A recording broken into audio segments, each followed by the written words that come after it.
નમસ્કાર, હું છું પ્રિયા અને તમે જોઈ રહ્યા છો જનતા કી જાણકારી ન્યૂઝ। નજર કરીએ આજના સમાચાર ઉપર। ડીસામાં ગેરકાયદેસર શોપિંગ સેન્ટરના બાંધકામ સામે નગરપાલિકાનું કડક વલણ। મંજૂર નકશા અને NHAIના નિયમો વિરુદ્ધ થયેલા બાંધકામ દૂર કરવા 15 મે સુધી અલ્ટિમેટમ। શ્રીજી સ્ક્વેર સહિતના મિલકત ધારકોને અગાઉ 6 વખત નોટિસ અપાઈ હોવાનો ખુલાસો।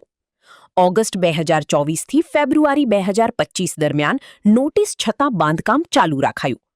15 મે સુધી ગેરકાયદેસર ભાગ નહીં દૂર કરાય તો પાલિકા પોતે ડિમોલિશન કરશે। ડિમોલિશનનો સમગ્ર ખર્ચ મિલકત ધારકો પાસેથી વસૂલાશે। નુકસાન જાનહાનિની જવાબદારી પણ માલિકોની રહેશે। તાજેતરમાં એક નામદાર હાઈકોર્ટમાં પિટિશન થયેલી, એ પિટિશનના રેફરન્સમાં નગરપાલિકા દ્વારા TP એક્ટની જોગવાઈઓ મુજબ કાર્યવાહી હાથ ધરેલ છે અને એ મુજબ નિયમાનુસારના પગલાં લેવામાં આવશે। નોટિસ પીરિયડ પછી આપણે ગુણદોષ આધારે પગલાં લઈશું। ડિમાર્કેટ સ્થળ ઉપર કરેલું છે અને સ્થળ ઉપરના ડિમાર્કેશન મુજબ આપણે ગુણદોષ આધારે નગરપાલિકા કાર્યવાહી કરશે।